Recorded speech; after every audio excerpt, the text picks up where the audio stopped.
What is going on, everybody? Welcome to Twitch Wednesdays, now on YouTube. Okay. Now on Wednesdays. We should probably change the name of the show since we're on YouTube now. No, I don't like that. I feel like we just call it the Call to Action Podcast, since this is all we do here now, and Megs. Yeah. And podcast. So we just do whatever we want with it. That's what we always do. Now people have to get used to it. Starts in 5 minutes. Hey, Galaxy Geeks. Hey, Galaxy Geeks. What's up? What's going on? Great. Great year. Forgot to introduce ourselves in case you might not know, which it's YouTube, so you probably don't know. My name is Nat. That's Dylan. We're the host of Twitch Wednesdays, now on YouTube. Formerly on Tuesdays, now on Wednesdays. What do we want to talk about today, Dylan? So I've got a big stack of meaty ribs of things to talk about.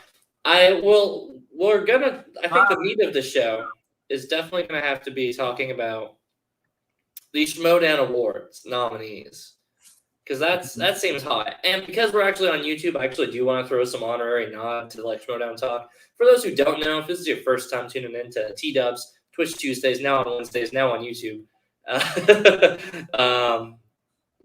This show is usually for just a bunch of banter. It's the Seinfeld of the Call to Action podcast. We write it's everything and nothing. This is what the show is about.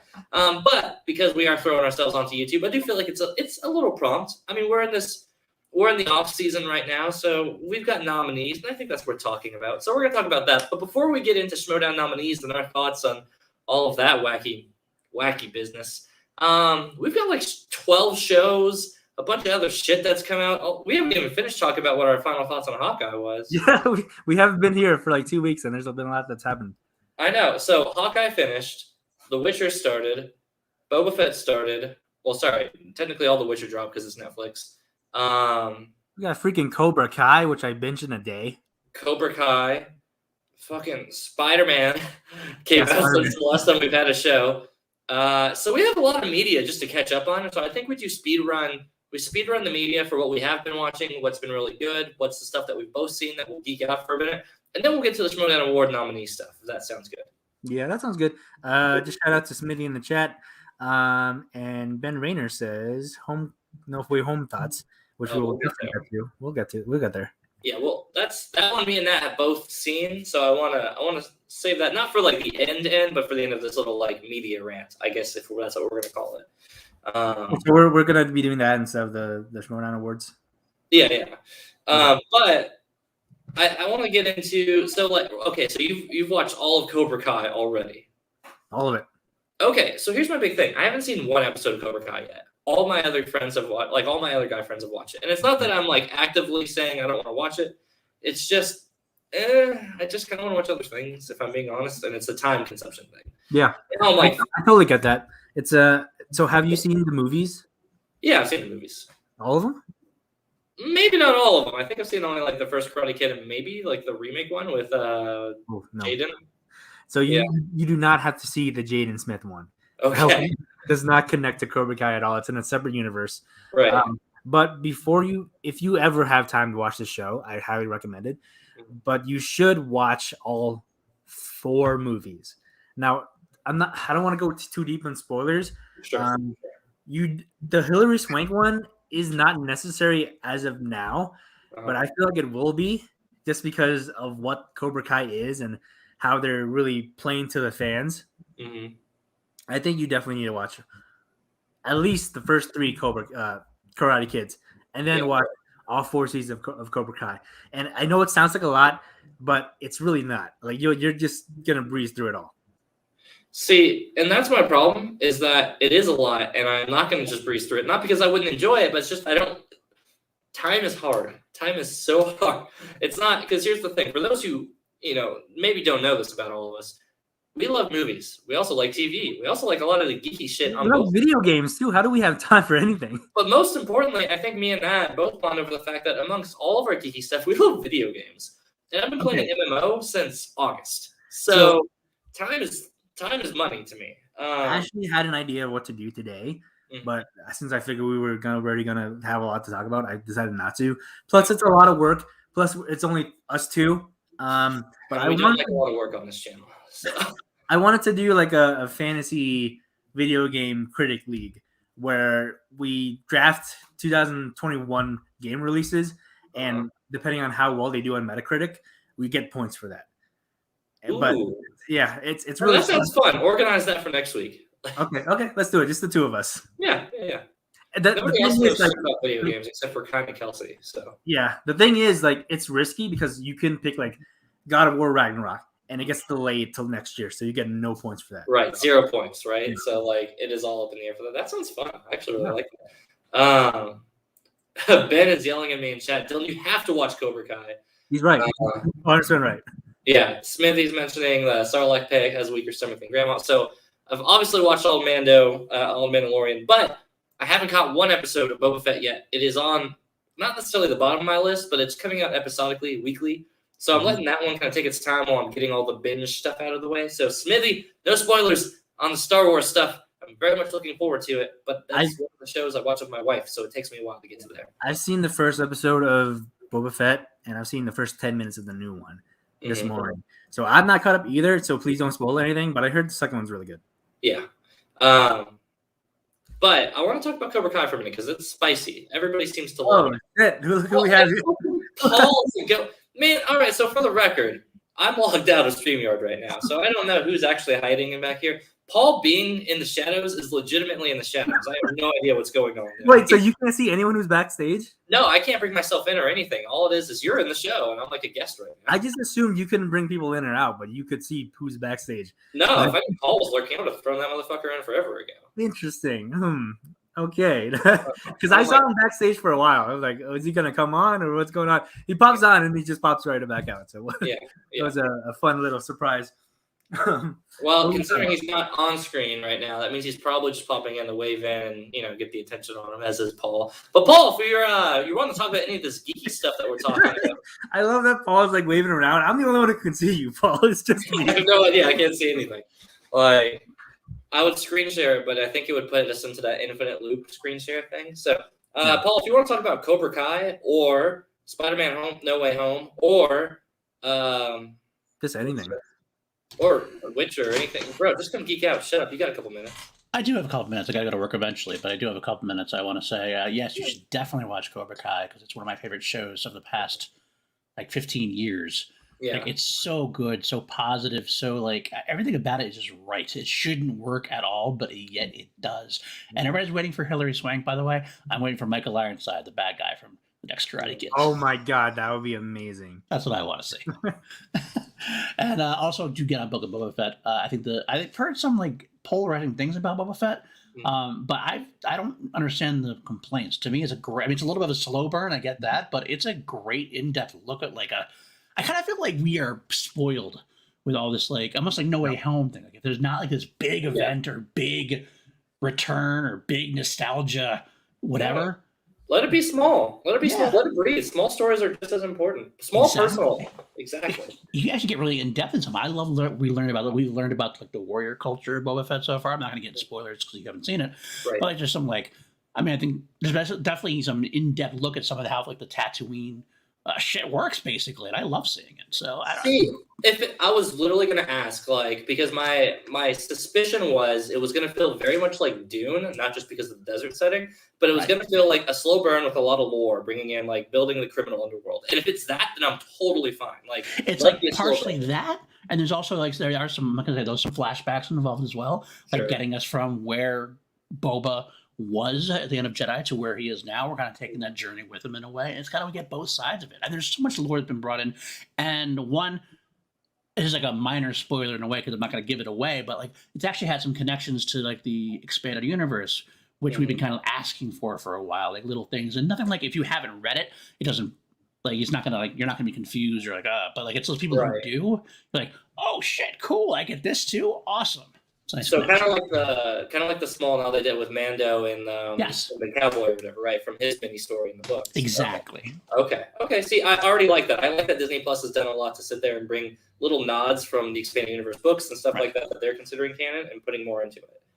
Absolutely. If you're a Star Wars fan, you're getting a lot out of it. So don't right, complain. let's Shut up and There sit it back is. and watch it. Love it. Smithy says, but the Sarlacc pit was a massive pussy, no pun intended. That's true. I think the pun is intended there, Smithy. I won't lie. But Kelsey would like me to say, she's not here, but I'm sure she's channeling this energy. Why are we equating pussy to something that's weak? A pussy can spit out a baby. A pussy can take a pounding.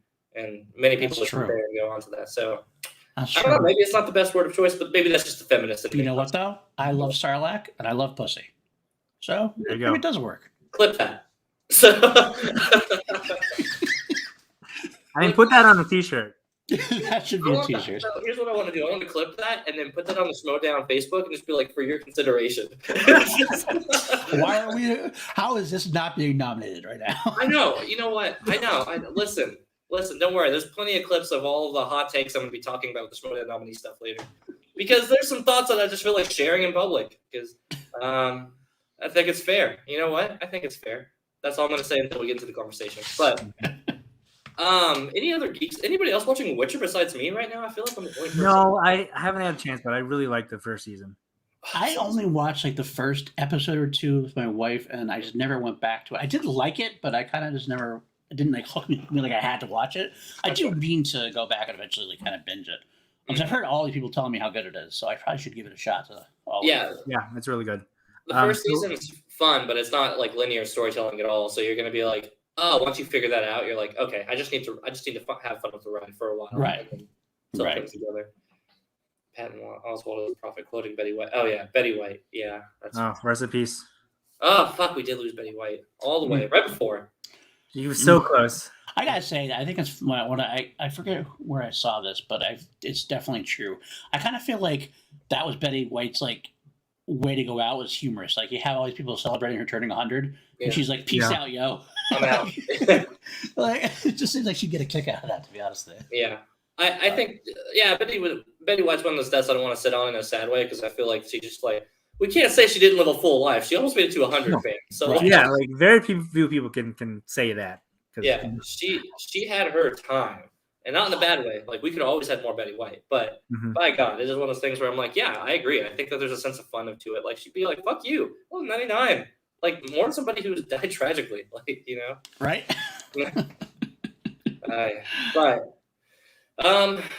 Spence says, which your man for me? I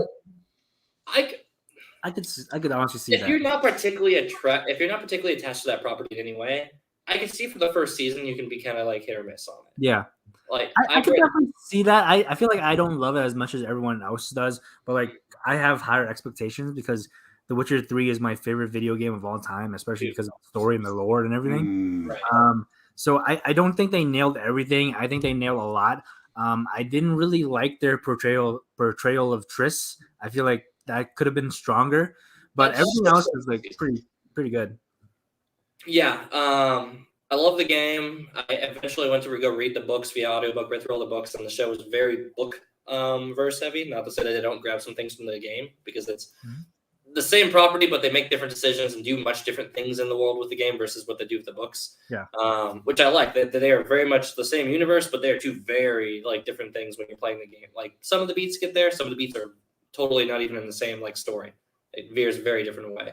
So seeing where they find that Venn diagram to put it in the middle, I think is actually really fun. But it just comes down to being, at the end of the day, do you like Tolkien lore verse with magic and spell? And like, are you just going to want a little bit of a, I would say if you want to feel Boba Fett in Lord of the Rings like setting, stick with The Witcher a little bit. Although there's a little bit more sex, which may sell people more, honestly. So I wish there was more sex though, because there's a lot of sex in the games.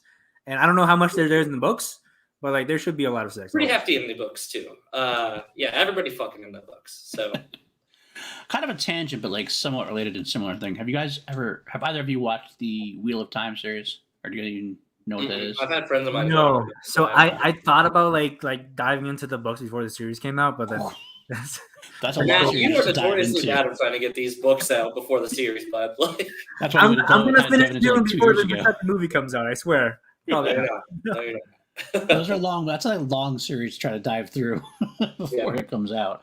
Okay, I just want to say I watched. I read those books a while ago. It's kind of funny. I'm glad I didn't reread them in a way because I've heard there's a lot of changes and everything else. So that I'm watching it, I'm kind of like, I'm missing some of the changes because it's been so long since I read them, like literally like 10 years. So it doesn't, the changes don't bother me as much as it bothers some people. But it's got some good stuff and some interesting stuff. And I mean, I love the books. I hope that keeps going. I hope it gets further closer to the books. But I think it's going to be the same thing you were saying. I think it's going to be like the books are one thing, TV show is going to be a little bit different. And that's not necessarily a bad thing. Some people want that like definitive adaptation, but sometimes it's just like it's hard to do. Yeah. No, I agree. I think that some things translate much better when reading versus whenever you're actually seeing it on screen. Something about it just doesn't always translate the best. I think some actions can. Yeah. But I think there's a very, very certain balance that you have to have where you're staying true to the source material, but you don't like make it a word for word adaptation of the book, which is very hard to do. I think one thing that really nails it is the MCU, where they keep the heart of the story still there, but they tweak it in a way that you don't expect, and sometimes it is even better than the comics. So I feel like it's definitely a balance that they have to strike. Right. And sometimes they just make Thor into Hercules and call him Thor. Right. I mean, that's fine. You know what? But who needs Hercules in the Marvel-verse, though? Let's be honest. It's my big rant. Shout out to Ferris and the Chad Asian squad. Triple A fans. Yeah, so AAA. We're all three of us are AAA. It's great. So. Yeah. Oh, yeah. We're changing PLD tier to AAA now. It's so funny. So, like, PLD... Danny with 2 Corgos. Oh, sweet. 2 Corgos from our boy Danny. The PLD thing has been like getting me recently because PLD is a acronym for Paladin in the MMO I'm playing right now. So every time I see it, I'm just like, fucking Paul, get out of my video game. I'm trying to sit here and play this class. I'm everywhere. It's the worst. Can't get rid of me. You even thought you were safe on Twitch Wednesday. I know. I try. You know what? But real talk, I haven't seen Ferris in probably. I know exactly the last time we saw Ferris was when we did the fucking Subway bracket. No. He came back one time. He came back one time. No, you're right. You left the comment saying Haley Steinfeld was hot. That was his contribution. Yeah. All right. He came back for that one time. Ferris, I'm glad to see you again, brother. It's been too long. I wish I got to see you at Spectacular. Speaking of, not Spectacular, but Schmodown, but we'll get there here in a second. So I was talking with Kelsey. This was just called an action chat, literally in public. But I was talking to Kelsey recently or something like that, talking about how it'd be really cool if we all got together without it necessarily being a Schmodown-related event or something like that. Because, Schmodown tends to ADD us, and we don't really get to sit there and ever just chill out and go to our compound in Denver, Texas, or wherever the fuck we're going to put that thing. But Denver, Texas? Yeah. Listen, it has to be someplace that they would never find. Nobody ever can. I don't think we would ever find it. That's the problem. I would never find it. I wouldn't know how to fly to it. So, but yeah, just a fun thought. Actually, is Denver, Texas. Yeah, fun thought. Sometimes this year. Denver City, Texas. Oh, shit. Okay. Well, it wouldn't be there. Fuck Texas. Texas electricity would sit there and burst or something while we were there. So, fun thought though. Fun thought. The call to action convention where it's just all of us together.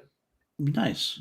It would be very nice. Yeah, Spectacular was like great, but at the same time, like I felt like I missed everybody. Like I got to see like everybody for like 5 minutes here, 5 minutes there, and it's too much, right? It's too much. It's like when you get everybody, you don't get down with anybody. Like and that's what I've learned. Yeah. Right. I mean, I was there for a week, and I just like still felt like I barely saw anybody I wanted to see.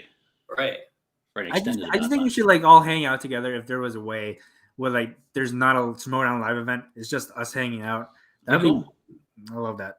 And then we'll record it, and I swear this isn't the pitch for an orgy, but don't let Kelsey tell you otherwise on that one. But, Kelsey, if Kelsey's there, it's gonna turn into an orgy, whether we like it or not. That's true.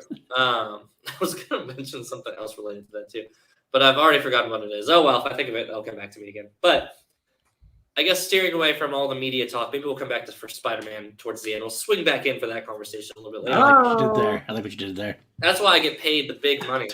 There we go. I want to get into these Schmodown nominees because it seems like there's some talk. Yeah, there definitely has been some talk. Yeah. There's some talk in some categories that I'm going to save for last because I think they're the most important for some people. And Nat, you have not seen the nominees at all. Yeah, I was gonna say, honestly, this is gonna be blasphemy. I don't care about the awards at all. Like this year, I'm totally fine with Just that. not at all. I haven't even looked at them. Fair So enough. I'll disclaim and say I'm not super emotionally invested into it per se, but there's some categories that Paul and Jesse Swift in the chat says I said PLD 3 times in a mirror and then feel free to my subs. And then Jeff says, "You what the fuck, Paul?" Yeah. Well, hey, Jeff, I'm here just for your pleasure, for your entertainment. So I'm literally just going to use the Schmodown's like survey hero thing as like my point of reference, and I'm literally just going to turn in my vote while I'm doing this because it's just Okay. So voting, so you'd be like that, like the Baseball Hall of Fame. You're actually one of those ones who go publicly. This is what I voted for. yeah. Oh yeah, I want everybody to know exactly why I voted for the way I did. I don't care. Oh, wait, can you share your screen when you're not logged into the account? Let me see. Share screen. Should be able to, I think. Yeah. I think we have to bring it in. That's Yeah, all. but you have to bring it in. God damn it. I don't like not having any of this power. Quit that shit. All right, so player of the year. We got Marisol, Griffin, Mike, Ethan, and Thomas Harper. Nat, what's your gut telling you on this one? Man, my gut and my heart are telling me two different things. Uh-huh. I would say if I was looking at it from like a statistics standpoint, it would be Thomas Harper. I mean, he's done everything you can do. As player of the year. Player? Yeah. Wow. Overall. I mean, undefeated. He's won the title. He's defended it against a serious competitor. Like it's hard to argue against, but like I don't know. I can see a case for Marisol McKee. She's had like the best year she's ever had. Yeah. Paul, any feelings? Yeah, I'll tell you exactly what I voted for. Surprisingly to say, considering my past affiliations, I voted for Mike Kalinowski. Really? Oh. I voted for KO. I do think that Mike Kalinowski did something. I mean, he defended the belt 3 times, won the belt. He had okay year in singles. Took the GOAT team in Shazam to the limit into sudden death. Yeah. I think he overall did. He was undefeated in IG, which is his main division, and he had success in the other 2 divisions. So I think that it's hard to argue against having success in 3 divisions. I mean, the singles division he only had was 1-1, but still, I mean, when you have success in 3 divisions, it's hard to argue against that for me. And Thomas Harper, I like the argument. I do. I think, but I'm going to push that for the Rookie of the Year and probably also Star Wars Player of the Year for the same reasons Nat says. Yeah, you know what? You've done enough to convince me. I changed my vote to Mike Kalinowski. So I think that not necessarily as if they're not a deserving or an incredible player. I think Ethan Irwin is definitely one of the weird odd one outs in this group because although he came in and he won the title, he didn't defend. And I mean, Griffin, again, not a title winner, but going through and winning both tournaments for the Ultimate Showdowns, both singles and teams, says a lot for Griffin. Yeah. But Ethan's the only Asian player here, so I'm voting for Ethan. Next. And Some solid logic. it's all That's definitely AAA logic right there. I like it. I'm here for it. No, you convinced me. I changed my vote to Ethan Irwin. That's back, baby. Movie Sonobi donates $10 and says, "Thank you so much for that, by the way." Says, "Can't stay, but it's not a happy New Year without PLD at Harris and a Pern stash." Always good to see you. Movie Sonobi. Steve, good to see you. That being said, I also want us to have a reason to get together so I can shoot our short film of the PLD origin story where I am Paul as a younger Paul. I'm here for it. I'm definitely here for it. Me and Nat have half that road up. That being said, okay, so I will sit here and say yes. My vote's going to remain this because I'm biased. I said it. I'm allowed to be biased. It's my own vote. Fuck you. But Although also, I will say, if Jesse Swift was in all these categories, I would vote for you every time. Yeah. We're going to talk about it a little bit if I make it there. But his matches not being nominated is a crime against humanity. I agree. I absolutely agree.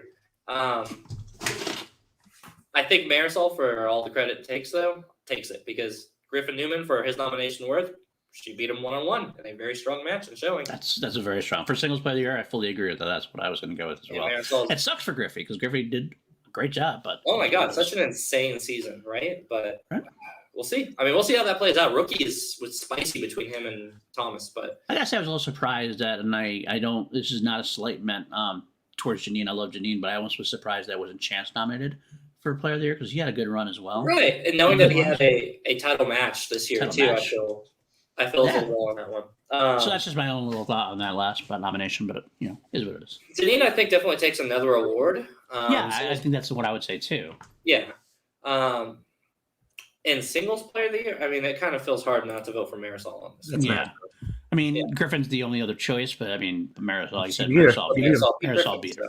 I mean, you have to go by the greater than character. Now, normally I was going to switch my vote right back to Ethan Irwin because, again, Asian bias. But apparently this thing just moves along as you click on the answer. So Marisol gets the vote, not 100% because she deserves it. And that's it. This whole website's racist. Yeah, this website is hell racist. But all right, so there's clearly a right answer, and then there's clearly two answers that are going to be chosen. So the real question is it Chandru or Amaru who gets my vote? But it definitely should be Mike as IT player. Like Mike is the one, That's the easy cook. That's Mike. But it's also like there's also a case for recency bias is a thing, and so Mara I think is getting slated a little bit because she did have a strong beginning of the year. She did lose it, so right, and she didn't get a chance to play tournament either. So that's exactly. Whoa, what is this? What happened, Dylan? I couldn't see the chat, so I was. So now we're. But then I realized it's in the same screen. But Parker as well. Parker had a phenomenal year. Parker had the Griffin Newman run in IG for all intents and purposes. So I think that's incredibly worth noting. Yeah. If he had beaten Mike, I could make an argument for Parker. Right. But at the end of the day, Mike beats every single person on this list. Yep. So you know what? Just for you, Mike. I give you shit every time I see you. Charger. Next. Star Wars Player of the Year. Oh, man. Asian biases aside, Thomas Harper fucking crushed. This has got to be Harper. I've been seeing a strong wave of support for Andrew DeMolana, and I love Andrew DeMolana. I think he's an amazing individual. I feel horrible that he can't win it in my eyes, but I mean, he did the impossible. Obviously, he beat Damon. I mean, that's huge. He defended against Damon and defended against Laura Kelly. That's huge. At the end of the day, Thomas Harper was undefeated and defeated Andrew for the title. Right. How can you say how can it could be any other way but Thomas Harper? My heart says Demolanta because I'm ride or die. Don't stop doubting Asian players. But like you can't. It's so hard to argue against Thomas Harper. He's has no blemishes on his record. No. Also, of these 5 players, one of these people may or may not be signed up for a No Chill episode. So, one of those players, huh? That's all I'm going to say. You do have to get it for a no chill at some point. I don't know if you've gotten them or not, but I think you do have to get Gold Leader on for no chill. Yeah, we really do. I would love Gold Leader. Because that would be a good one to go. Gold Leader would be fun. Team of the Year. Sean Wingblade in the chat says fan favorite Adam Witt. Sean, so it's something I just stumbled upon just looking at it. I know who you are. You're like a big deal in the FCL. I'm a big fan. But I went back and went to my group chats from like years ago. I think we were in the same fantasy league, the Schmodown Fantasy League. If that's you or not, I'm not sure, but like I'm pretty sure it is. So just throwing that out there. So Sean, that's what I'm into that chat. I see you, Nat, at C2A or whatever. Like I whoop your ass, Nat, at C2A. Yeah. Whoa. All right. Take it easy there. I ripped and spread it apart like a peanut butter jelly sandwich at the cafeteria. Let's move on to the next category. Team of the Year.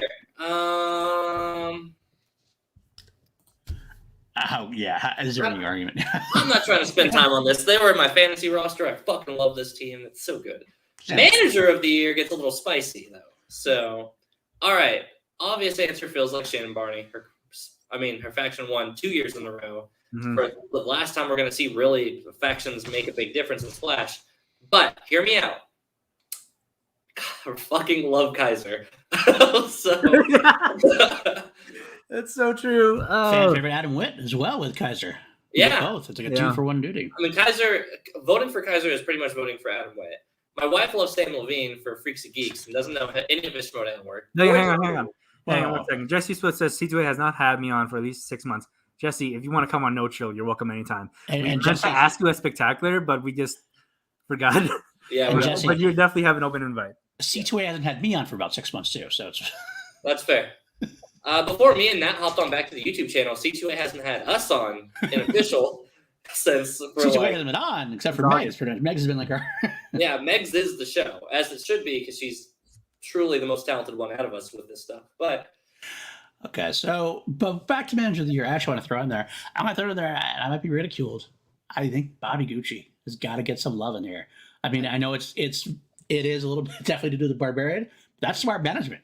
You get the guy who knows what he's doing. Who drafts the Barbarian? Fucking You have a ballsy strategy that they had that almost completely paid off. I mean, who would have thought at the beginning of the year, all the rookies that no one knew or no one wanted or whatever, and then also John Roca, and then you take it all the way to the end and almost win the whole thing without even having a title match until the end.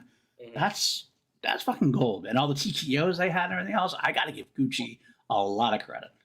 Imagine if in like life in general, where you have a physical sport and this established team just gets rid of all its players and takes all these rookies, and that's considered a super team. It's Major League.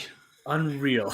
It's Major League. It's a movie Major League from 1980s with Charlie Sheen and everything. That's basically what it is. They finally even got all the retreads and all the rookies and everything else, and they still won the division pretty much as far as it goes. And I think Paul wants to double down on this as well because he also took that same idea and did it for his fantasy draft. I did.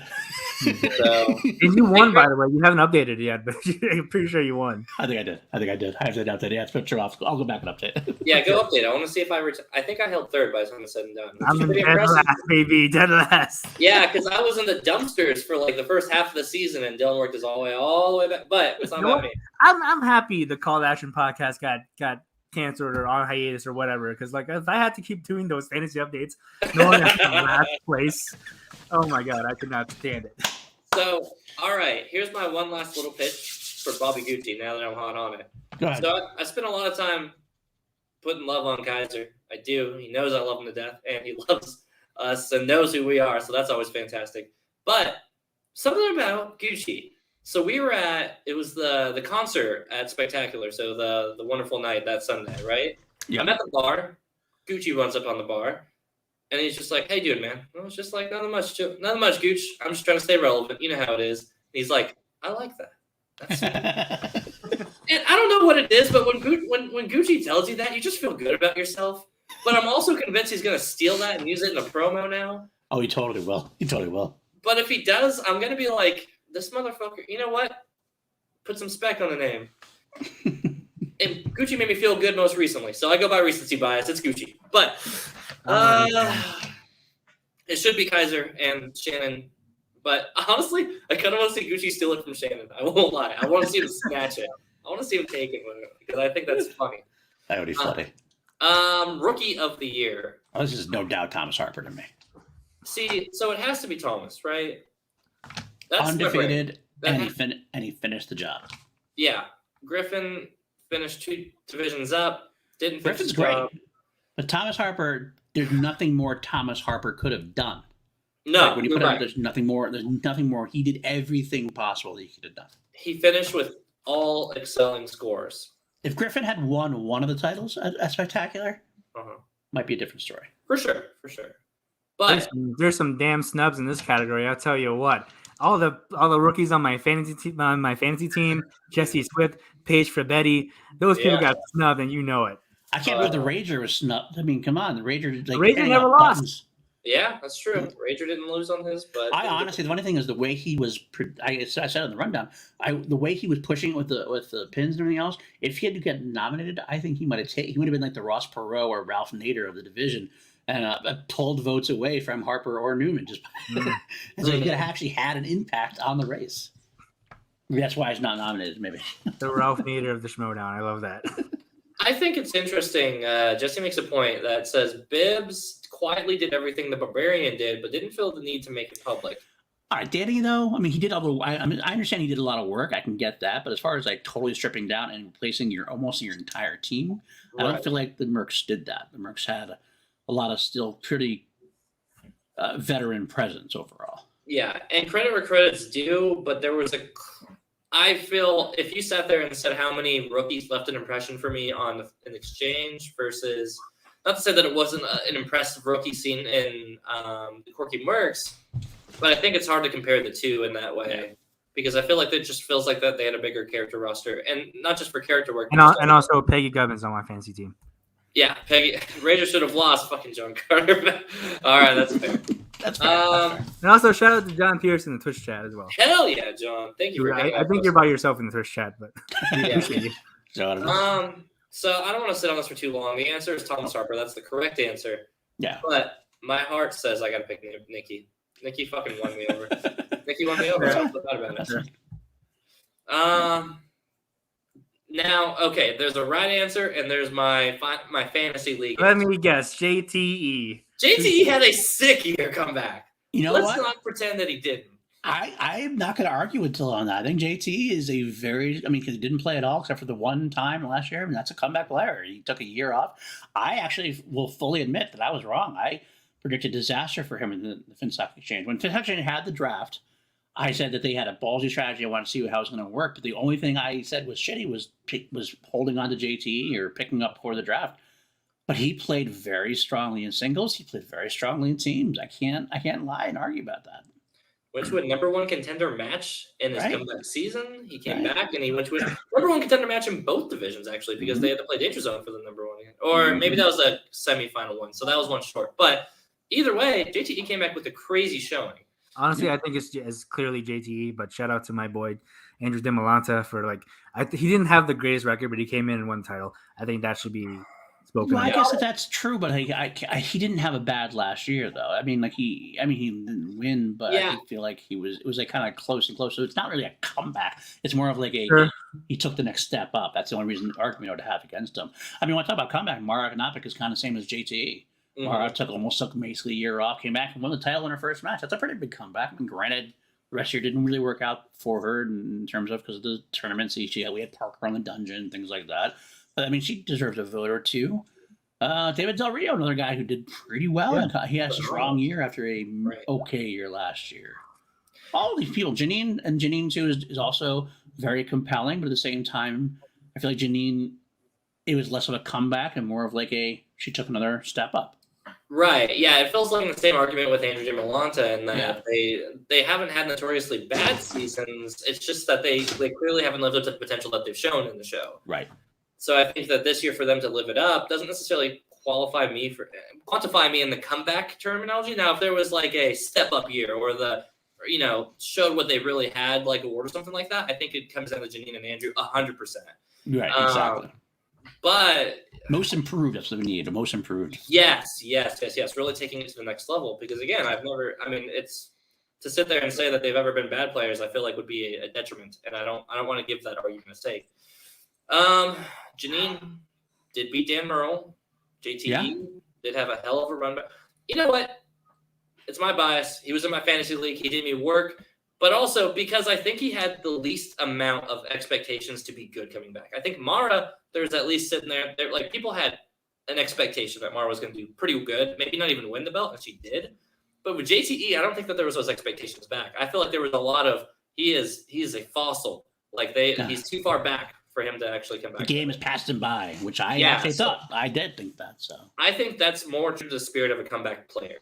That's how I'm going to ration out. JTE is my pick on that. But moment of the year. This one is hard.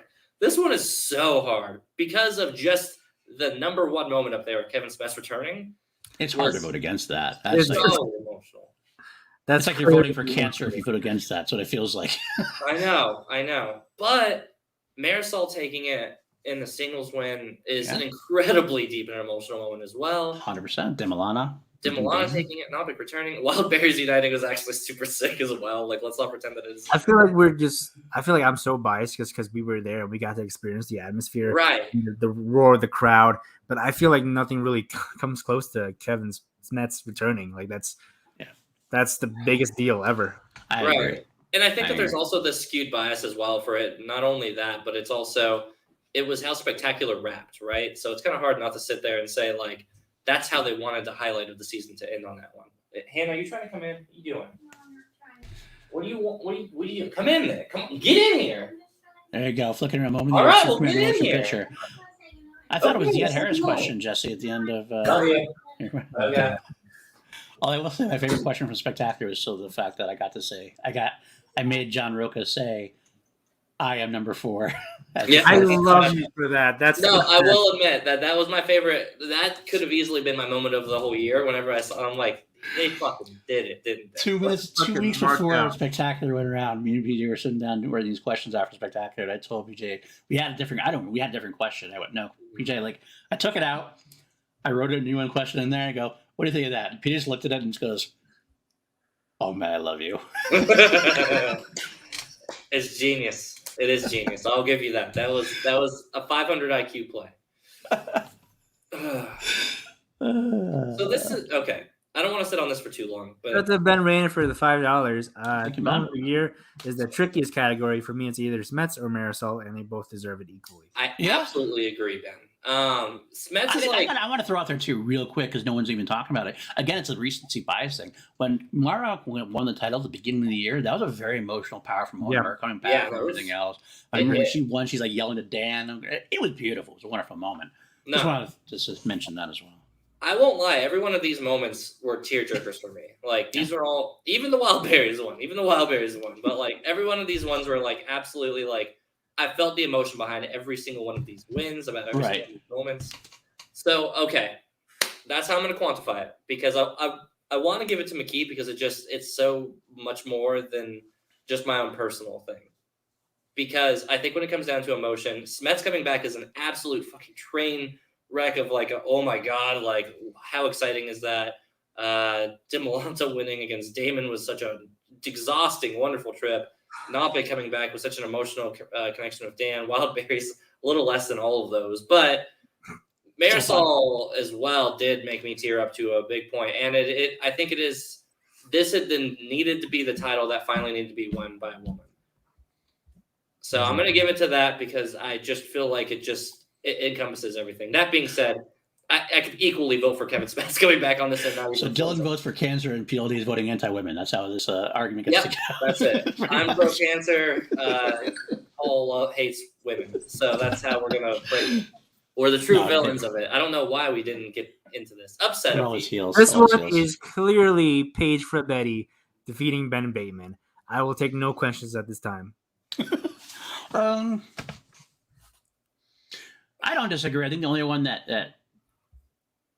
approaches it, if you look at it just singularly. Yeah, I know what you're saying. Nikki versus Damon. Yep. Mm-hmm. But I agree that Damon had definitely. Alice obviously had been struggling, lost to Andrew, and he lost it, so it kind of wasn't the luster was a little off by then. But I still feel like it's still a pretty big upset. Janine beating Dan's a pretty big upset overall, although Janine has been. Right. Increasing Janine's every been year. showing that isn't as big of an upset as you would think. So here's what it is for me. It's Nikki versus Damon or Janine versus Dan. And I think Didn't you say that Ben Bateman was going to knock out Paige? Oh yeah, I said Paige was going to get knocked out. Like it wasn't even going to be close. I said he was going to be obliterated. I won't say that's not an upset, but compared to Nikki versus Damon or Janine versus Dan. So Janine versus Dan, I'm leaning less against, although I feel like that Janine needs to take this award because the recognition alone, like she needs to have this moment and it should be recognized. That's a good call. But at the same time, there's an argument to sit there and say Nikki coming in with, again, it's the expectation. Okay, so here's my game, is that it was expectations of Nikki to sit there and be good, but not as amazing as she was. So for her to beat Damon, in Damon's, I'm not going to say worst season as it was bad. It just felt like that once he bled, it couldn't stop against, like, once he lost to Andrew, and then it was just like that streak of like, man, Alex is getting it this year. Yeah. You know what? I want to give it. I want to give it to Nikki. I really do. Okay. But Janine deserves her damn award, and that's a hell of a reason to sit there and get it for beating Dan Murrell. Hell, me and Nat are 0-1 against Dan Murrell when it comes to doing anything with him. So you know what? I didn't even know we were fighting Dan Murrell. But... we didn't either until we did our AAA episode of it. So.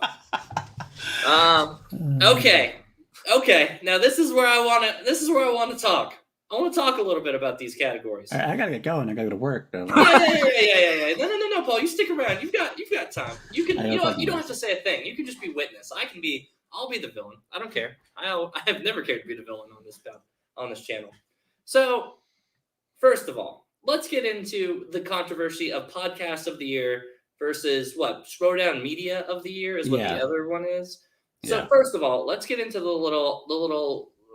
situation with it. So to say that it's not incredibly clear how you enter in either category is, I think, an understatement. I will sit here and say, so Schmodown Media of the Year award, as best as I understand it, is if you're not Schmodown affiliated in any official sense, and you're purely in the fan run community, that's where your podcast, show, whatever should land. Okay, like roughly speaking, I kind of get that. And podcast of the year is more for official backed people in Schmodown, their podcast or affiliated podcast being put into this category. That seems to be the big determining difference to me. But there's the overlay, right? Paul, you have thoughts. I hear you wanting to correct me on something. So no, I'm actually trying to figure out a lot of it myself. I think you got the basic gist of it. It's a little confusing to me, but it comes down to obviously Molly Damon, and again, I love POV. Yeah, first of all, let me start by saying this is no beef against POV. This is me trying to wrap my head around the silliness of these categories always having not very clear qualifiers for it. It has nothing to do with POV. I will state openly up front, no drawing for POV. If POV wants to be nominated in both, cool. But I think that starts to get into the little bit of the issue of there aren't clear enough rules that it should clearly fall one way or the other based on what we're trying to go for. Right. Except I remember correctly, the whole thing was split off because we wanted to have an award that was basically for a fan-run show, for an after show, and one that was like the rundown, and then more officially, because you look at who else is on that list, it's all like, let's see, it's the rundown. Right. These are beyond. It's backstage. Machine Mondays is a Janine is the only president. She runs the show. Edge's competitor. Right. Beyond the Schmodown, Andrew Milana owns it, or Andrew and Nikki own it. And they both are competitors.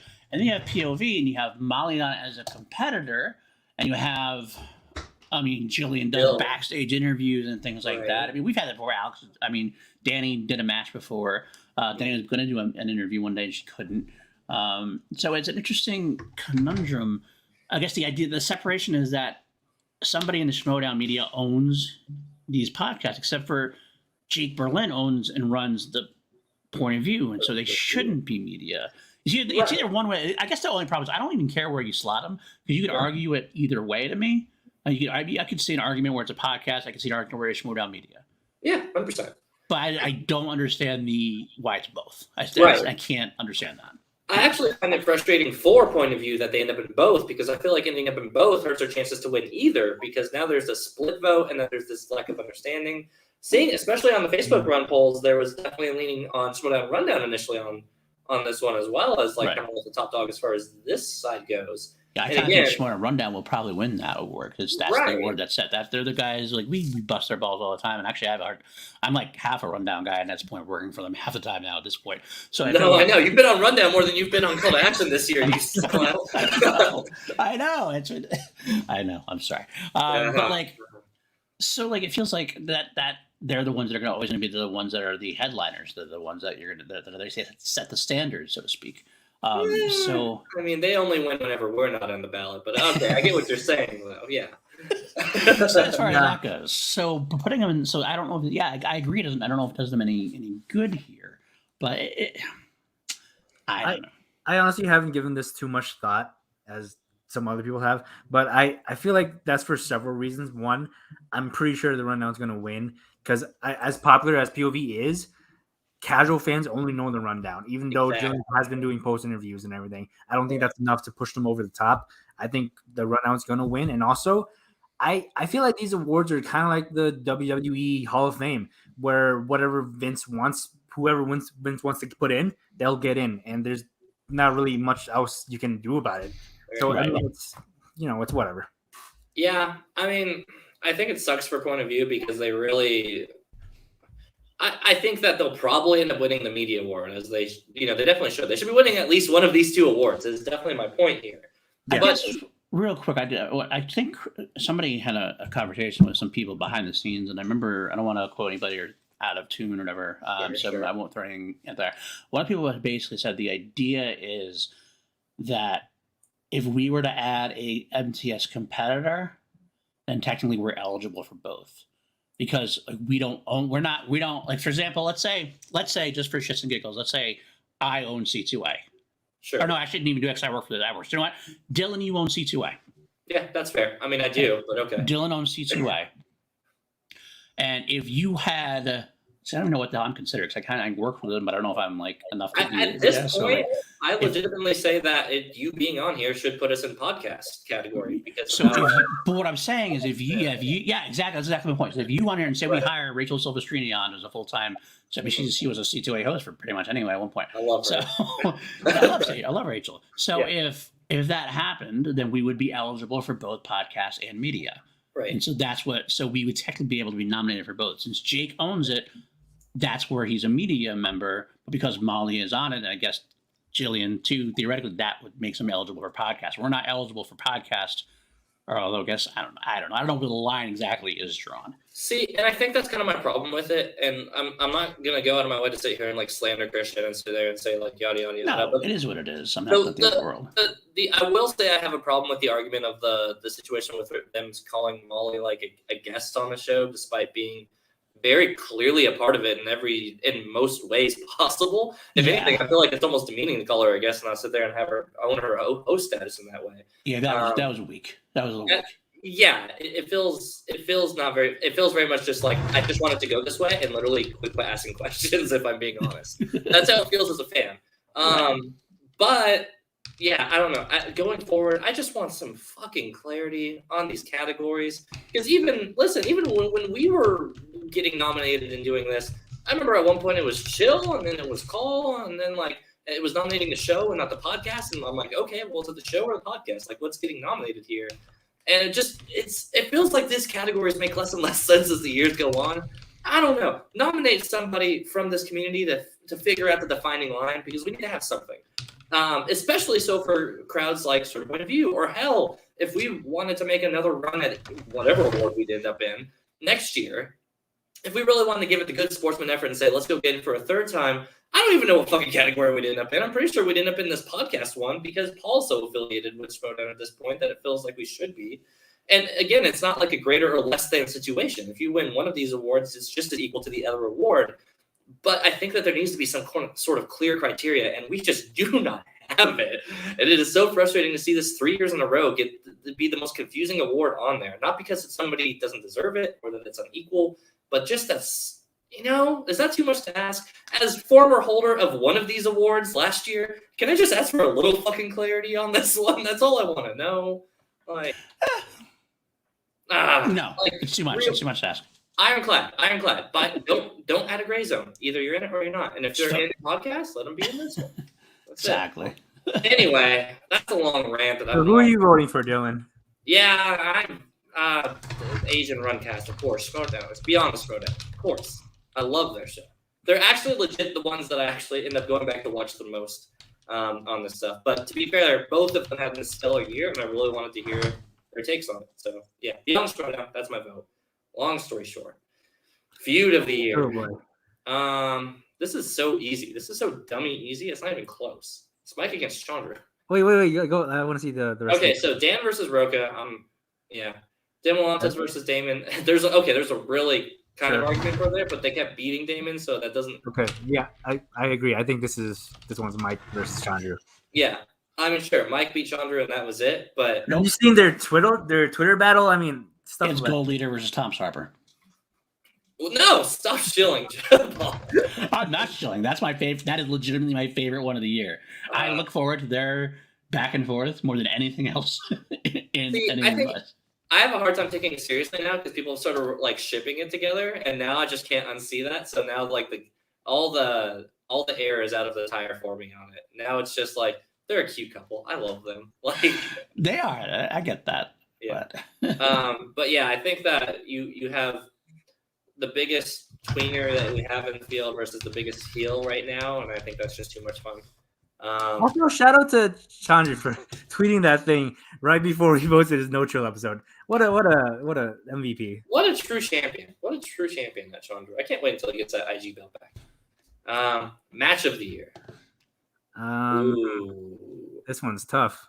I actually want to straight up give it to Andrew versus Alex 1. Because that hasn't been fun. It's been 4 different nominations. It is an insane fucking match. Yeah. No. Listen, all your matches are great. All of you matches, I want you. You can't see my mouse. All of you other matches, all of you guys are great. But God, Andrew and Alex won me over. Yeah. Action of the year. Well, Corruption won, but if I voted for Gucci, I got to vote for Prince Stock Exchange. That's all. And then the heel of the year. Listen, there's only one heel. There's one true heel. It's Sean. Man, these are kind of burning through our content now. Who is Bobby? Who is Bobby with an eye? Gucci? I don't know. Yeah, I don't know who this guy is. Is that his twin sister? Bobby and Bobby. Bobby. That honestly sounds like a porn star name. Like it does. Right? Yeah. I go Chandra there too. It's fine. Chandra's good there. Babyface. Chandra the best in Sky. So I won't lie. This is actually a pretty hard category. I'm going with the kid. I love the kid. The kid is but the kid didn't make me cry all season. Nikki, this is where I'm going for Nikki. This is definitely where I'm going for Nikki. You know what? I'm going Nikki. Yeah, did you not see Nikki on there? I didn't see Nikki. I love how we just said Nat says something definitively. We say something. Wait, I'm going to change my mind. Yeah. I'm very indecisive. That being said, Beth May, criminally underrated. Yeah. I honestly will say Beth May is the best Twitter follow I've ever had. Her tweets are just next level. She's so funny. Yeah, Beth May was stellar. Okay, so here's the one true award right here, guys. Yeah. Let's get ready. We've got a certain point of view. Listen. And is Buck in the chat? He was. Okay, well, if Buck's not in the chat, I'm not even going to recognize this for me because we've never been invited on that show. Listen, or rather, we've never accepted an invite on that show. The first show that invites me on their show gets my vote. That's fair. They're probably never going to invite me. I will say, I want to start out that I feel bad for you guys and for Megs that we weren't nominated because while we did obviously drop the ball in terms of our mainstream like C2A Live, Chill. We didn't do Schmobase until the very end. But Megs has kicked ass, and it's a criminally underrated show that she does. She works her ass off on the stats show. And you guys have been holding down the fort with fucking Twitch Watch has been funny, and No Chill has been like my favorite. Honestly, and this is not me being biased. I mean, I haven't been on C2A half the year. No Chill has been my favorite show. Yeah. Honestly. So I do think I had no delusions of us ever getting our repeat because we just didn't earn it. Hands down.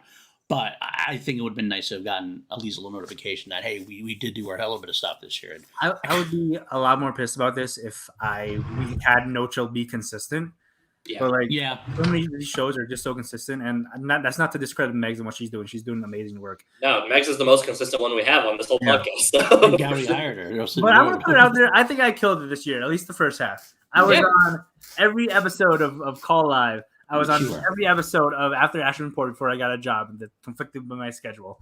And No Chill. If Call Action had the awards for just our own people, MVP would definitely be Megs, but comeback host of the year was definitely Nat. Like, no question. Oh, yeah, absolutely. That was on like literally every show. And then like I'm third on this roster just because we're the pretty much the only people who put out content this year, more or less. And to be fair to No Chill, not for a lack of trying where we're not inconsistent.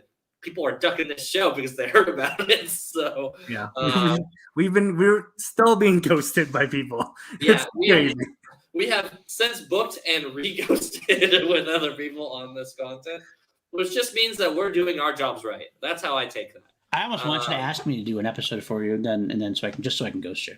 Oh my gosh. Fuck you. We've already put it C2A. So we're going to do a whole C2A episode. I had an idea that I haven't told anyone about, and I hope this doesn't ruin future episodes, but I actually wanted to ask PLE to come on for like a small cameo for one of the future episodes. But yeah, please don't ghost us. Okay. I won't. If that's the case, I would never ghost you guys for this. Come on. Seriously. I love that show. I'd be on in a heartbeat. Yeah. No, we've got some banger guests on there. But I think this is like the last award. Let me start by saying, let's get ready. Fucking put in so much work to really come in on this one. I love literally everyone over at Let's Get Ready. Oh my god, yeah, absolute delight. All of those people know who I am, And you can't say the same about certain other groups. Yeah, I literally cannot say for sure with all of the rest of these shows that not every person knows who I am. So I kind of want to let's get ready to vote for that because I feel like that they're very much like a brother podcast to us in the same way. What did I miss, Brandon? Brandon, what I want to say, Brandon, you should rewind. You can't rewind it all. We totally all pitched you as IG Player of the Year. Yeah, totally. We all did. Rewind it. We're all over it. You are IG Player of our heart. Go back to that. We were trying to sell you, man. We put a strong argument. Go check it out. I have to vote for one of these though, and one of these may or may not have booked content with me or not. So. That what it's going to be. I think all of them have done very well. I haven't watched. I mean, honestly, we'll be honest. I haven't watched the Ultimate Schmodown After Show as much. It just hasn't been on my radar as much. But they all have done very well. And yeah. No, I absolutely agree. I think that everyone who was nominated, I'm like, oh, I actually know all these podcasts. And that's a thing that you want to see with the fan podcast community, not just because we're deeply in it, but I think it says something to be like, I recognize them. They've been putting in their posts on Facebook. They've been putting some consistency in. Good, hell yeah. Brandon Hanna says, I am obviously. I also touted you as Manager of the Year. Sure. Oh yeah.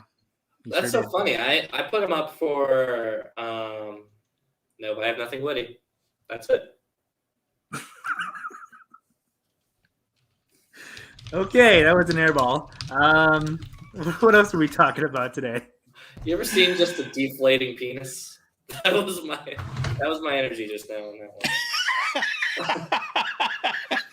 Congrats on your nominations for one of these. A great show. You did a great job with it. Thank you, Brandon. I know that you forgot to mention we talked with Jillian and we're actually official members of CPOV. Yeah, me and Nat actually did get this verified. You did get it verified. The most confusing part about the nominations and why I care so much about Podcast of the Year versus Schmodown Media of the Year is because me and Nat are also official certain point of view members behind the scenes. We're doing all of our great work. I mean, never mind that 75% of POV doesn't know who I am. It's fine. Yeah, that's a true story. Can we share a story from Spectacular? Yeah. All these players before I go home. Yeah, before I go home, before I leave. Paul, you're a main player in this story. I am. So. For reasons I won't disclose, but I was wanting to talk to. So we got to talk with Jill.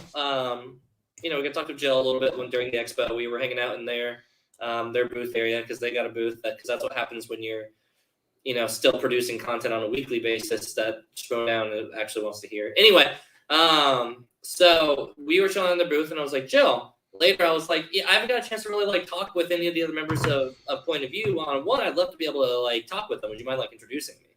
And she's like, for sure, yeah. And then after Spectacular, we're all at the bars, whichever bars and stuff like that.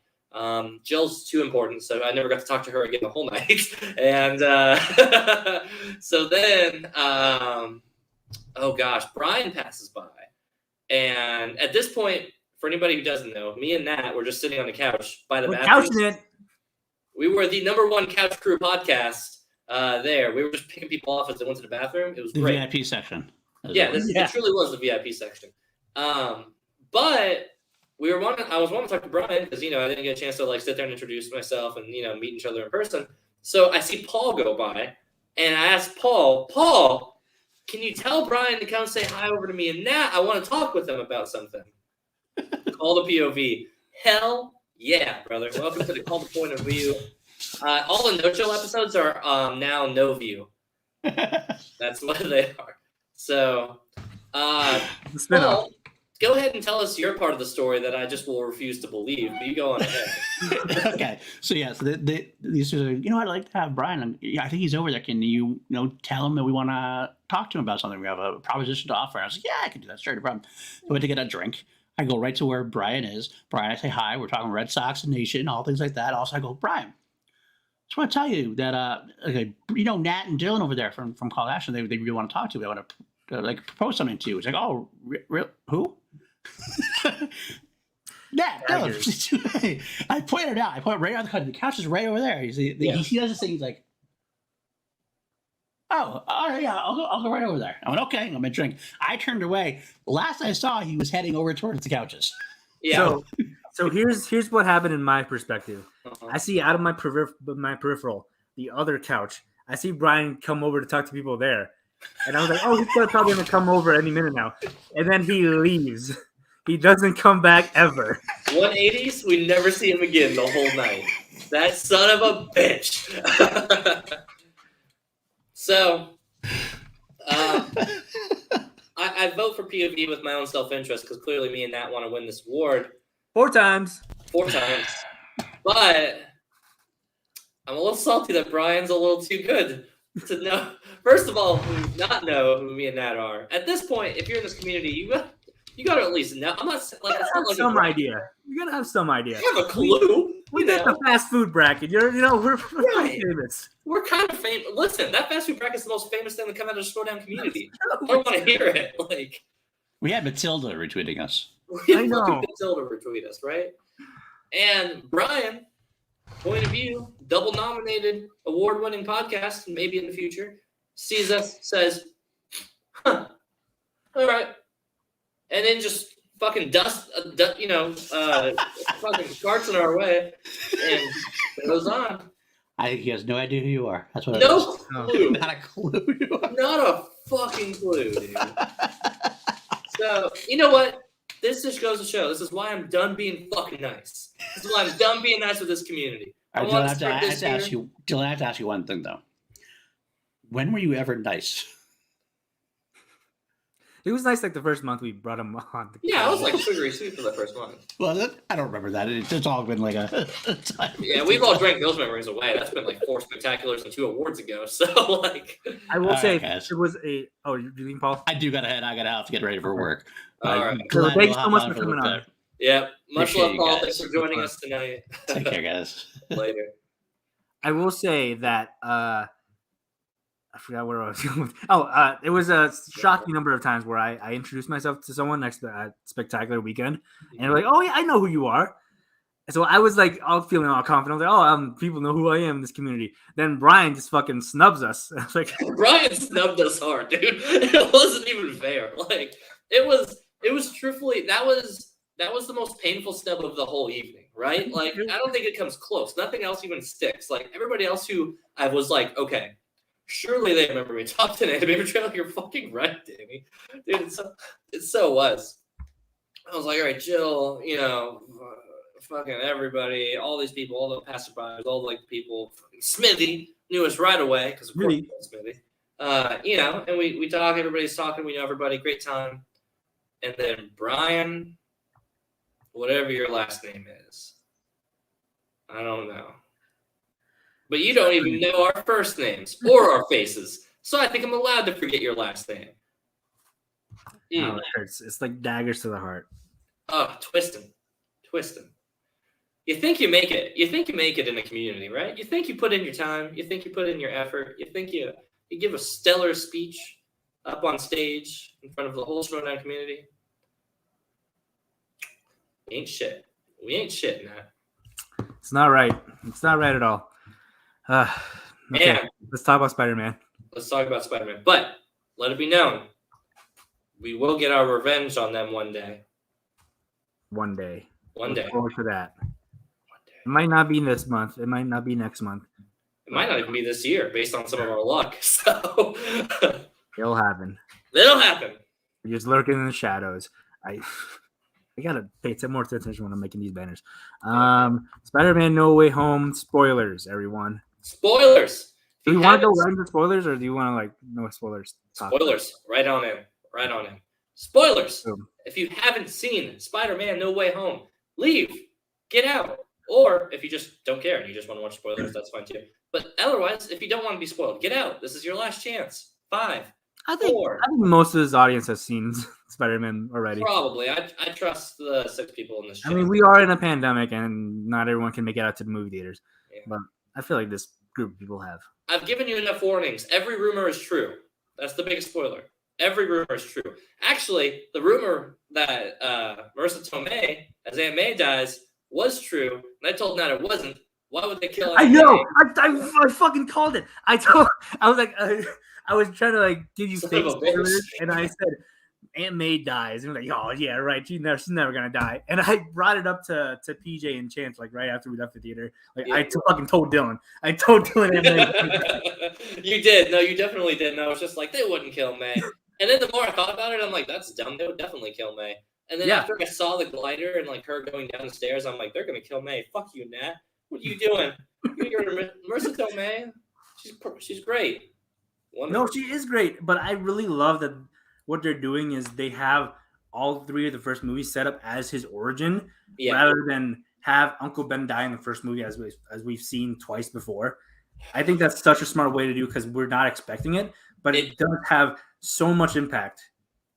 It serves the greater right. It does serve the greater plot, and it's not without its meaning. So I appreciate it. It's a solid move. I think it's a great way to make this trilogy wrap in to like ramping up into like what Spider-Man is going to be.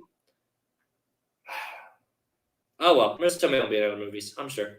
Lola speaks Tagalog. Yes, Filipino representation for Lola. Whenever the Spider Portal's coming through. All right, more spoilers. Andrew Garfield and Tobey Maguire both in it. Wonderful scenes. Most highlights on this one. I had to see. So, how many times have you seen this movie? Twice. Twice? Oh, me too. So the first time I saw it, I couldn't hear the dialogue because the crowd was cheering so much when Andrew Garfield showed up and when Tobey Maguire showed up. So I had to watch it again just so I can hear what they said. Right. And, oh my gosh, I liked it even better the second time. Like, yeah. Going into it, you're like, you know what to expect, and seeing how they're setting things up, it's just magic. I love it so much. Oh. All right, so I will say right now, probably one of my top two scenes in this movie, Andrew Garfield catching MJ. And just oh my god, that scene was so emotional. Oh my! Everyone knew it was gonna happen, but we weren't prepared. When you see her falling in the trailer, like everybody was like, "Dude, but what if Andrew Garfield catches her?" And I'm like, "Dude, but what if he does?" And then he does, and just his dude, he sells it so good. Like I'm tearing up thinking about it because it hits, dude. It hits so. Dude, this movie. I tear up just watching people talk about it, like just watching reviews of it. It's, oh my gosh, what a great movie! What a beautiful! This truly is Spider-Man Endgame in the best way possible. It is. It definitely is. I love that they're actually doing a push for Best Picture too. I love that they're actually putting for your recognition in like Disney and Marvel. And is it going to? Probably not. It shouldn't. Absolutely, as a geek nerd, and I'm going to push it for hard. Also, because I don't think too many amazing, spectacular movies came out this year. Yeah. Now, granted, I also still haven't seen Soho and French Dispatch, so pending. But what haven't you seen? Soho? Last Night in Soho or French Dispatch. I've seen both of those. I don't think Last Night in Soho is like Oscar Best Picture worthy. Yeah. And I don't think French Dispatch is either, but I think you have to be in a certain kind of mood to enjoy that movie. It's very, very Wes Anderson. Yeah, and if you're a fan of that, then you're going to get a lot of it. Right. But yeah, why the fuck not? Why not? I mean, like, let's give it to Spider-Man. They deserve it. This is the cumulative process. Like, Avengers is one thing, right? Avengers is like, sure. And it's Avengers Endgame is equally impressive. But to sit there and cross franchises, to cross literal like film studios to sit there and make this all come together is pretty fucking impressive. And to bring Toby back out this many years apart and to stick the landing, it retroactively makes the other Spider-Mans better because they all come together to this. It really, really does. What was the second moment that made you cry? The second moment that made me cry. Peter. No, it wasn't that one. That one's good though. Peter talking to MJ at the end and deciding that he can't. Like the resolution to sit there and say I can't bring myself back into their life was like that's genuinely such a Peter moment. That's like self-sacrifice. You know what? If we come back together, we come back together. I think this movie did so much to address the criticisms that people had of this MCU Spider-Man, where he has the backing of a billionaire. He has this suit that he didn't make. Right. And he's always like has these people around him that support him. I feel like they addressed all of that in just one single move, and it is so good because Peter Parker to me is someone who's always down on his luck. Everything goes wrong for him, and I think this Peter Parker is the most tragic of all the Peter Parkers we've seen on the big screen, and it's not even close. I mean, could you imagine having Zendaya as your girlfriend? And then she just forgets who you are. Right. I can go on. Like I'll be done. I'm done. And Ned, who's been your closest friend throughout all of this time and doing all of that, and You lost your girlfriend. You lost Ned, your best friend. You lost your mother figure. You lost your father figure a while ago. We haven't seen it on screen. You lost Happy Hogan, who they've developed a really good relationship with. It's just he lost Tony. I mean, really, Tony is really like two uncles over. It's Uncle Ben twice if we really want to go that like direction. He literally lost everything. Yeah, everything. But I love that it pans out with him being in just like a New York apartment, like being simple. It goes back to true neighborhood roots of like Spider-Man in his classic like rundown, down on his luck, not rich. And here he is sitting. I love that they make that reference on the movie. He's just like the most famous person in the world right now, and I'm not even rich. Like, so to see him in like a New York apartment where they're just like, yeah, rent's due in the month, don't be late, and he's got his little stuff. The little Emperor setup was a little strange in my opinion, but the Lego, for a really old movie. Yeah, but this is. I know it's geek culture, and people want to write it off because it's a superhero movie at this point and 15 years in or something like that. Some people are burnt out on it. But when a movie has so much fucking heart,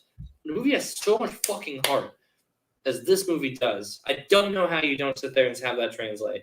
I don't know how you don't even casually sit there and keep up with the Spider-Man films and be like, this isn't super fucking cool to see like old Toby and Andrew Garfield come in. And sit there and have that moment. Also, Danny's right. We're not talking about Daredevil back in the MCU and maybe in future team-up movies and stuff like that. I'm so upset that got spoiled for me. I'm so upset because that introduction was perfect. Oh, it's so good. I mean, it's like what everybody theorized. Like that's the biggest spoiler of this movie is that everything was true.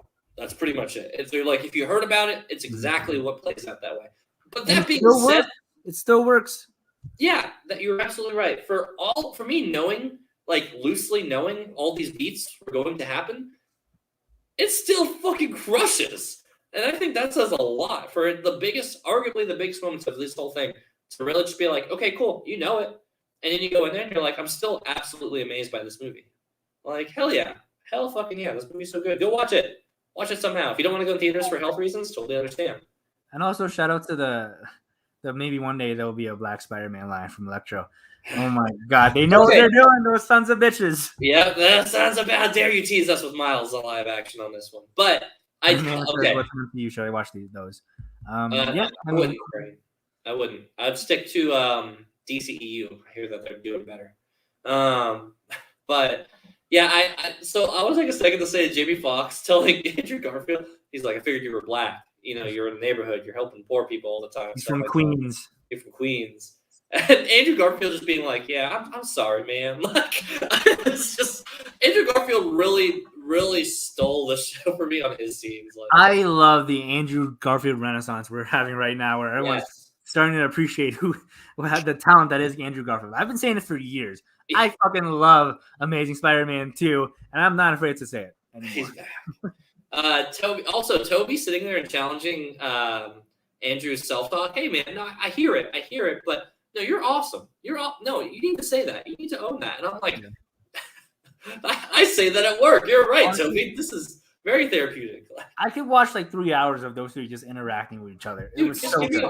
Just give me a whole movie of them sitting around and like round tabling, like all day, in character, all day. Would do it. And also, shout out. I would just want to give a shout out to when Toby Spider-Man meets Otto for like the first time in the movie. It was just so heartfelt and it was so subtle because rewatching the original Raimi trilogy, I would say that his relationship with Otto before he goes crazy is the most genuine relationship Toby has with anyone. So it was just perfect. It was perfect. Yeah. It was so good. Also, Willem Dafoe sliding like a glove back into Green Goblin and crushing the just more serious tone compared to like a little bit of the like campiness with Raimi. Being able to adjust to where the Marvel tone of it is brilliant. Oh my God! When Peter's punching him and he knows he's holding back and just a smile he has on his face. Oh, I'm gonna say Dafoe is top 3 MCU villains for me now. Yeah, Now that we can put him in here, 100%. Yeah. I don't even question. I love that. So, what's his face? The big person over Feige. So Feige had said statements that the reason they didn't do Green Goblin or Doc Ock ever in Spider-Man for Marvels because they were just like we wouldn't be able to top Dafoe and Molina's performances for this. And after they brought him back in for that, I'm just like, oh, man, I'm so glad that this means that we got this. Like, yeah, I'm so glad they didn't. But this does set up like the future trilogy of Spider-Man movies, which I'm so excited about. I don't know where they're gonna go with it. Like, imagine Peter Parker in college meeting Harry Osborn and knowing that who Norman Osborn is in this other universe, and also chances are he's gonna meet Felicity Hardy. We haven't got Black Cat yet. She's the only other. Black Cat. Yeah. She's the only other female lead we haven't got yet, and I think how awesome that would be to sit there and have that, tease that with like MJ. Let him. You know what? Let's make Spider-Man be a harem manga, right? Like he's just gonna be like he's gonna sit here and fall in love with Felicity, and then MJ's gonna come around and she's gonna start like putting it together, and then somehow we bring just Emma Stone back as Gwen Stacy. There we go, Gwen Stacy. And no, but it makes sense, doesn't it? Because like he's gonna meet Black Cat when he has a symbiote. Because that was also teased at the end. Mm-hmm. And it makes sense that he would go for this bad girl who's like the complete opposite of MJ. Right. And that's just like their possibilities are endless. You know what I love even more? Actually, that may have been so my secret third favorite moment of this whole movie is retroactively getting Venom out of this universe. yes. I was oh my gosh, because Tom Hardy, they could not have made Tom Hardy's Venom work in this movie. I don't think they could have. Even in the post-credit scene, he feels very jarring and weird this entire time. Like nothing about him tonally feels right. The humor didn't land for me. And as two of the biggest Tom Hardy shills that people would maybe even know, I don't want him near this. I don't want him near this with his Venom. I take him away. Okay. I do want him near it, just not this version of him. Yes. I would like a variant of Tom Hardy's character, Eddie Brock, with the symbiote after Peter Parker gets it. Because that just makes sense. Like, why would you have Tom Hardy as Eddie Brock as Venom before he gets Spider-Man? That doesn't make sense. But they have a chance to do it right. I'm holding out hope for Tom Hardy to be in the MCU. Just not the one we've seen. Yeah, not as the same Venom. I think some people might be insulted to sit there and say, "Oh, well, they're going to do a different Venom or something like that." No, I think actually that's if I'm an actor, I think that's super fun that you get to play the same character but play him in two vastly different ways. Like if they're having like the Sony Venom and then like an MCU Venom, and he gets to play both. Also, it's all money to Tom Hardy, so I don't see why he should be complaining. But although I was thinking about it because I watched this with Late to the Party, and Vanessa brought up an interesting point that Eddie Brock doesn't know who Peter Parker is. Like, why was he brought into this universe? And then I thought about it, and like I talked to people, and they were saying the hive mind was how they knew it was Peter Parker. But then also, Electro didn't know Spider-Man was Peter Parker. Why was he brought in? So there's a lot of questions that need to be answered that I don't think we're gonna get the answer to. I don't care. I don't need the answers. The movie was fun. So moving on. We're just moving on to the next series of Spider-Man movies. That's it. Let Peter get all the girls. God, my camera is super shitty on YouTube right now. It is really bad. It's so grainy, but it's so good on StreamYard. It makes no fucking sense. I don't know. I hope that's down there. But anyway, I think that's most of our show. Hawkeye was good. Really liked Hawkeye. Hawkeye was fantastic. Vincent D'Onofrio being officially confirmed. Just doubling down on the Daredevil lore. Love it. Wasn't fast enough on that one. But yeah, I mean, I don't know. I don't necessarily think they did the best job with Kingpin with Hawkeye. Not with him fighting Kate. Him fighting Kate felt a little forced. Yeah, and it was weird how he was like super strong all of a sudden. He wasn't that strong in Daredevil. He was plenty strong, but he just wasn't like superhuman strong. Yeah. Which I think is fueling the rumors that this isn't the same Kingpin that's in the Defenders universe. But I really hope it is. Yeah, I think D'Onofrio actually confirmed that it's the same Kingpin, like canon wise, like it is. No, okay. I know what you're talking about. That was an article that took a quote of his out of context. Okay. He's saying that he played it as the same Kingpin. Gotcha. Okay, that makes sense then. Yeah. Yeah. I mean, even if they just make him a little bit extra stronger, I don't hate that. If it's literally tonally this character, I don't hate that they made him stronger. What I didn't really like was how they supposedly killed him at the end, which everyone knows he's not dead. It's from the comics where he gets his eye shot and he has to wear an eye patch, which I think is too soon for that story. But whatever. I think it was good for what it was. Danny says it looks like potato quality camera. I know. I don't know why. It's killing me right now. Okay, and that's our show. But anyway, that's our show. Make sure to tune in next week when we're talking about video game drafts and stuff like that. That actually sounds really fun. I don't know. I'm going to let that do all that. But if you enjoyed what we're doing, let us know in the comments below. We're back, baby. Kind of. I mean, me and Nat have been doing this show for like the last year, if you just haven't been watching. Yeah. But we're back anyway. It's back New Year. We had I guess fine New Year's Eve. I don't know. New Year's Eve. I didn't ask. We and our 2 viewers on Twitch. Oh, damn, I messed it up. I was going to raid Adriana Chichich. But Yeah, raid her. And? Bam. Adriana Chich _ Okay, well, her account apparently doesn't exist. So I'm just going to raid Double Toasted. Whatever. Okay. YouTube audience, stay tuned. We're going to close out the show in just a little bit as soon as I get this raid started. You guys are probably fine, actually. I mean, the raid's for Twitch, so. Yeah. Okay.